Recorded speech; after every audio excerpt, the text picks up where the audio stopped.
Hello guys, welcome to my channel Learning Skill, and today we will discuss health and safety and ways to encourage colleagues to follow health and safety norms in retail store and what are the responsibilities of a retailer. So I am Jyoti Sikka and let's start the video with me. So let's first of all we will discuss health and safety programme क्या होते हैं। मतलब हम लोग health और safety के बारे में बात कर रहे हैं, तो सबसे पहले हम ये देखते हैं कि हेल्थ एंड सेफ्टी प्रोग्राम्स क्या होते हैं।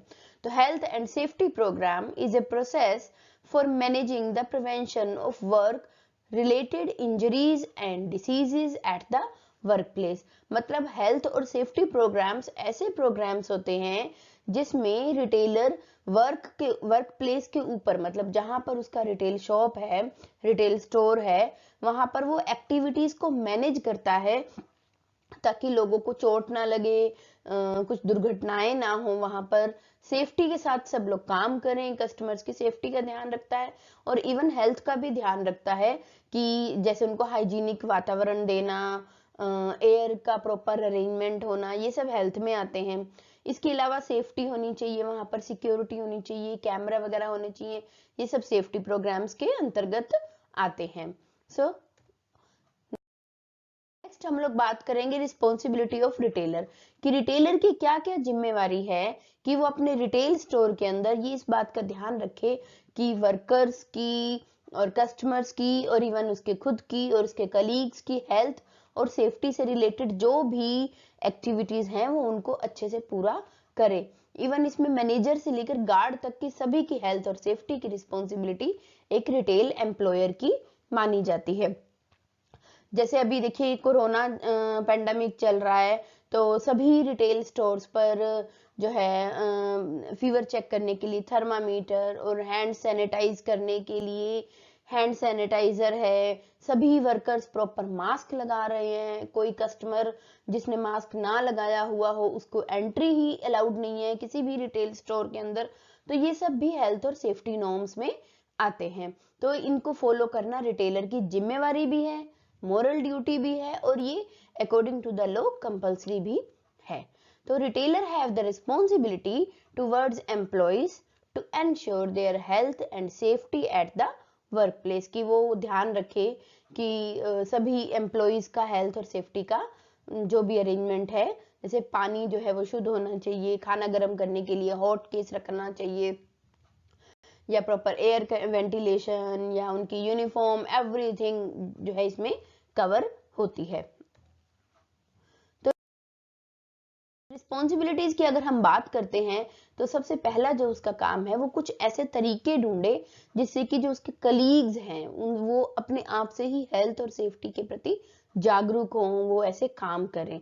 तो way is to encourage colleagues to follow health and safety norms. देखो अगर वो अपने कलीग्स को एनकरेज कर देता है, उनको मोटिवेट कर देता है, इस तरह से उनको सिखा देता है कि वो हेल्थ और सेफ्टी के जो भी रूल्स रेगुलेशन है वो फॉलो करेंगे, तो उसका सुपरविजन तो बहुत कम हो जाएगा। तो देखो खुद सारे काम करने की बजाय अगर एक रिटेलर अपने वर्कर्स को ही इन सब कामों के लिए इंस्पायर कर दे तो उसका काम भी बहुत कम हो जाएगा और काम बहुत अच्छे से भी होगा। तो उसको इन सब कामों के लिए अच्छे से करने के लिए उसे क्या करना चाहिए? तो 5 तरीके हैं, ABCDEF। तो कितने हो गए ये? 6 तरीके ऐसे हैं जो कि रिटेल स्टोर के अंदर रिटेलर को फॉलो करने चाहिए अपने रिटेल में हेल्थ और सेफ्टी को ध्यान में रखने के लिए या बनाना हेल्थ और सेफ्टी बनाने के लिए। तो सबसे पहला जो काम है वो उसे ये करना चाहिए, क्रिएट ए प्लान।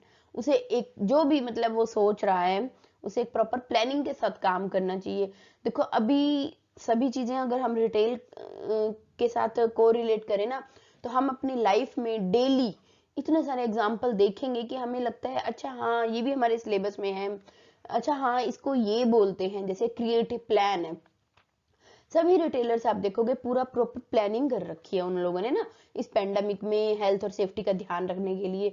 जैसे कि डिस्टेंस मैनेज करना है, रस्सी बांधना है, या मास्क का प्रॉपर अरेंजमेंट या सैनिटाइजर, ये सब प्रॉपर प्लानिंग के साथ किया गया है उनके द्वारा। नेक्स्ट है वर्क प्लेस इंस्पेक्शन। समय समय पर उसको इंस्पेक्ट करना चाहिए, जगह का जांच करनी चाहिए। नेक्स्ट है ट्रेनिंग, उसे समय समय पर अपने वर्कर्स की ट्रेनिंग देनी चाहिए। सुपरविजन होता है, आपने ट्रेनिंग दे दी, आपने सामने वाले को काम सिखा दिया, लेकिन अब उसको मॉनिटर करना भी बहुत जरूरी होता है, उसके ऊपर नजर रखना बहुत जरूरी होता है। इनफॉर्मल कम्युनिकेशन का अर्थ होता है कि समय समय पर वो अपने वर्कर से, अपने एम्प्लॉइज से, अपने कलीग से बातचीत करता रहे कि हेल्थ और सेफ्टी के लिए क्या क्या गाइडलाइंस हैं, क्या वो फॉलो कर रहे हैं या नहीं कर रहे हैं। नहीं कर रहे हैं तो थोड़ा सा उसको मोटिवेट करना पड़ेगा। Discharge health and safety responsibilities at work place. इसके बाद वो क्या करे कि अपने जो भी काम है उसके, वो एक एक वर्कर को बांट दे। इससे क्या होगा, उसने रिस्पॉन्सिबिलिटी को डिस्चार्ज कर दिया, सबको दे दिया। जैसे मेरी 10 रिस्पॉन्सिबिलिटीज हैं, सबको बांट दिया तो क्या हो जाएगा, काम उसका कम हो जाएगा। अभी देखो मैंने आपको ये जो 6 पॉइंट्स पढ़ाए ना, इनको हम आगे डिटेल में भी पढ़ते हैं। Number 1, create a plan. An employer should identify number 1 hazards eight the work place. देखो कोई भी काम को करने से पहले उसकी प्लानिंग करना बहुत जरूरी है, और प्लानिंग करने से पहले आपको पता होना चाहिए कि जो काम आप प्लान कर रहे हो फ्यूचर में, उसमें आगे क्या क्या रिस्क हो सकते हैं। हजार्ड्स होते हैं खतरे, कि मेरे वर्क प्लेस पर क्या क्या खतरे हो सकते हैं, क्या क्या नुकसान होने के चांसेस हैं, क्या दुर्घटनाएं होने। जैसे देखो अगर मान लो मेरा रिटेल स्टोर है जिसके अंदर कांच के बहुत सारे सामान रखे हुए हैं, कांच के प्रोडक्ट रखे हुए हैं, तो उसमें क्या खतरा लग रहा है आपको, यही खतरा है ना कि अगर बच्चे आते हैं तो वो कांच टूट सकता है, बच्चे भागेंगे या जो भी है, अगर हम उनको अच्छे से नहीं रखेंगे तो कांच उनके पैरों में भी चुभ सकता है या लग सकता है, उनको चोट लगेगी, खून आएगा। तो ये सब हैजर्ड्स होते हैं। Take steps to minimise them. सबसे पहला काम उसे करना है प्लानिंग बनाते वक्त उसे ये सब जो भी खतरे उसने अनुमान लगा लिए कि ये होंगे, इसके बाद क्या क्या स्टेप वो फॉलो करे कि ये सब खतरे कम से कम हो। जैसे मैंने अभी बताया कांच का सामान है रिटेल स्टोर में, तो वो कोशिश करे कांच का सामान इतनी ऊपर रखे कि आसानी से बच्चों का हाथ तो बिल्कुल ना जाए। ठीक है। नेक्स्ट है डेवलप ए सेफ्टी प्लान। अब उसे एक सेफ्टी प्लान डेवलप करना पड़ेगा कि अगर रिटेल स्टोर में कुछ चांसेस हैं दुर्घटनाएं होने के, तो वो प्रॉपर प्लान बनाए। जैसे कि अगर फायर के लगने के चांसेस हैं तो वो फायर एक्सटिंग्विशर रखे, या वेंटिलेशन का प्रोग्राम, वेंटिलेशन का पूरा अरेंजमेंट करे, या दरवाजे ऐसे बड़े होने चाहिए कि आसानी से लोग बाहर निकल सकें। ये सब सेफ्टी प्लान्स में आते हैं। नेक्स्ट है tell all the colleagues to ensure their safety and what is expected from them. इसके साथ साथ उसे टाइम टू टाइम अपने कलीग्स के साथ एक कन्वे करना पड़ेगा, मैसेज कन्वे करना पड़ेगा, बातचीत करते रहना पड़ेगा कि ये हमारे रिटेल स्टोर में खतरे हो सकते हैं या हैजर्ड्स हो सकते हैं, जैसे सामान उठाते या रखते वक्त भी हो सकते हैं। तो ये काम करते वक्त स्पेशली आपको ध्यान रखना चाहिए, और क्या ध्यान रखना चाहिए ये भी उसको बताना पड़ेगा। नेक्स्ट है वर्क प्लेस इंस्पेक्शन। जब उसने पूरा प्लान बना लिया उसके बाद उसे उस जगह पर जाकर इंस्पेक्शन करनी पड़ेगी। क्या इंस्पेक्शन करनी पड़ेगी? A retailer should check equipment and tools. सबसे पहले उसे वो जो भी वहां पर इक्विपमेंट्स लगे हुए हैं रिटेल स्टोर में या टूल्स रखे हुए हैं उन सबकी जांच भी करनी पड़ेगी उसे। Next, inspect work place on a regular basis. Regular basis पर, जैसे कि अगर मान लो 1 महीने बाद या 15 दिन बाद या 1 हफ्ते बाद या 3 दिन बाद या 1 दिन बाद, जैसा भी उसका वर्क प्लेस है जो उसकी रिक्वायरमेंट है उसके अकॉर्डिंग उसे वो वर्क प्लेस मतलब वो जगह जहां पर वो काम कर रहा है, जहां पर उसके एम्प्लॉइज काम कर रहे हैं, उसे समय समय पर जाकर चेक करना चाहिए। Number C, training. देखो जांच करनी है और प्लानिंग करनी है, साथ साथ उसे अपने एम्प्लॉइज को ट्रेनिंग भी देनी है। कैसे ट्रेनिंग देगा वो? ए रिटेलर शुड गिव ट्रेनिंग। सबसे पहले वो उनको ट्रेनिंग देगा, चाहे वो वर्बली बोलकर समझाए या लिख कर समझाए या कुछ डेमो करके दिखाए, जो भी जैसा भी वर्क प्लेस है उसके अकॉर्डिंग उसे करना पड़ेगा। इसके अलावा encourage to follow proper health and safety practices. देखो अगर वो खुद हेल्थ और सेफ्टी प्रैक्टिसेस यूज कर रहा है ना, तो उसके वर्कर्स भी फॉलो करेंगे और वो उनको मोटिवेट भी कर सकता है। जैसे अगर मान लो एक रिटेल का जो ओनर है रिटेल शॉप का, अभी जैसे कोरोना में उसको खुद ही वो मास्क नहीं लगा रहा है, तो वो अपने वर्कर्स को नहीं कह सकता कि आप मास्क लगाओ, आप सैनिटाइज करो। अगर वो खुद फॉलो कर रहा है ना समय समय पर पूरा, तो उसके वर्कर्स भी उसको देख रहे हैं, उसको ऑब्जर्व कर रहे हैं और खुद से वो फॉलो करना शुरू भी कर देंगे। नेक्स्ट है सुपरविजन। ट्रेनिंग के बाद नेक्स्ट स्टेप आता है हमारा supervision. A retailer should supervise, उसे सुपरवाइज करना चाहिए। सुपरवाइज मतलब नजर रखनी चाहिए प्रॉपर कि क्या काम हो रहा है, कैसे काम हो रहा है, जैसे मैंने सिखाया था वैसा काम हो रहा है या नहीं हो रहा है। उसे हर कलीग की परफॉर्मेंस जांचनी पड़ेगी कि सभी व्यक्ति अपने काम को प्रॉपरली सेफली कर रहे हैं या नहीं कर रहे हैं। Informal communication. इनफॉर्मल कम्युनिकेशन का अर्थ होता है, सबसे पहले कम्युनिकेशन, कम्युनिकेशन का अर्थ होता है बातचीत करना। इनफॉर्मल का अर्थ होता है जब आप अपनी पोस्ट के अकॉर्डिंग बात नहीं कर रहे हो, आप नॉर्मल एज ए फ्रेंडली बात कर रहे हो।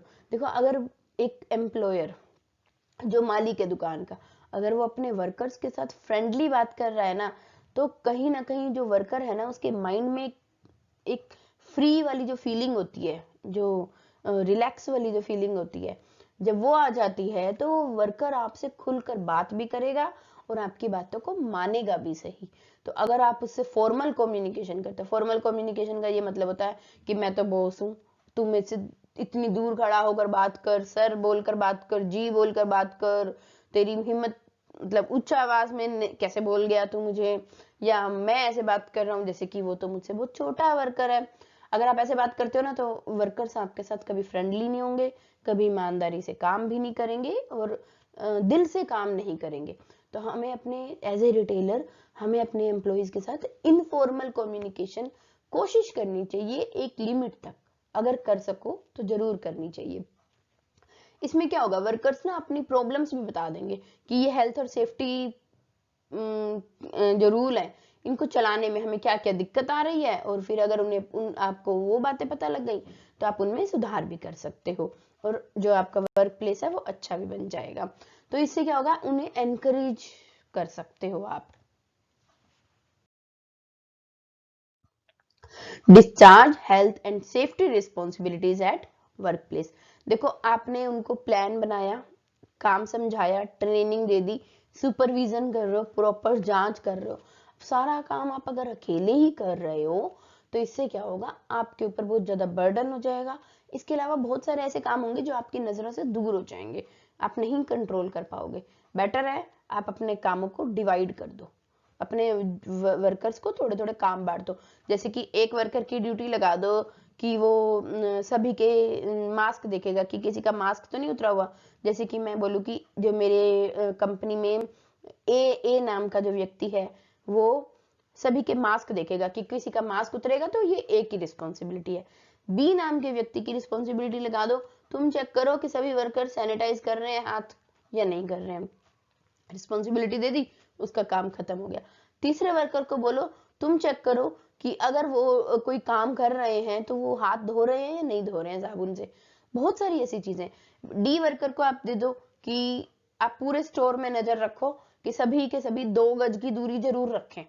अब देखो, अब आपका काम क्या रह गया, जहां आपने 40 लोगों के ऊपर ध्यान रखना था, अब आप कितने लोगों के ऊपर ध्यान रख रहे हो, सिर्फ 4 लोगों के ऊपर।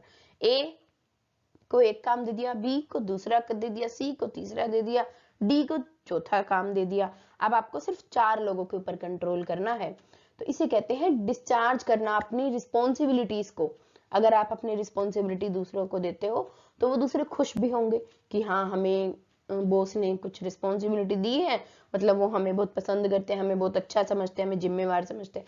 वो भी खुश हो जाएंगे और खुश होकर काम भी करेंगे और आपका काम भी कम हो जाएगा। तो ये भी रिटेलर को आना चाहिए और ये बहुत जरूरी भी है। तो उसे ऐसी गाइडलाइंस भी बनानी चाहिए कि हेल्थ और सेफ्टी और सिक्योरिटी के लिए उसे क्या क्या गाइडलाइन फॉलो करनी है, और ए बी सी डी जो 4 वर्कर हैं जो हेड बनाए हैं, उनको क्या गाइडलाइन फॉलो करनी है, और जो वो आगे क्या गाइडलाइन फॉलो करेंगे। इस तरह से रिटेलर का जो काम है, जो जिम्मेवारी है, वो बहुत ही अच्छे से पूरी हो जाएगी। हमने आज रिटेलर की रिस्पॉन्सिबिलिटीज के बारे में बात की है। एंड नेक्स्ट वीडियो के लिए आप वेट करें, जल्दी ही हम लोग नेक्स्ट वीडियो के साथ आएंगे। एंड आई विश तब तक आप कोरोना से बचकर रहेंगे, अपने हाथों को सैनिटाइज करेंगे एंड सेफ्टी का पूरा ध्यान रखेंगे। Thank you.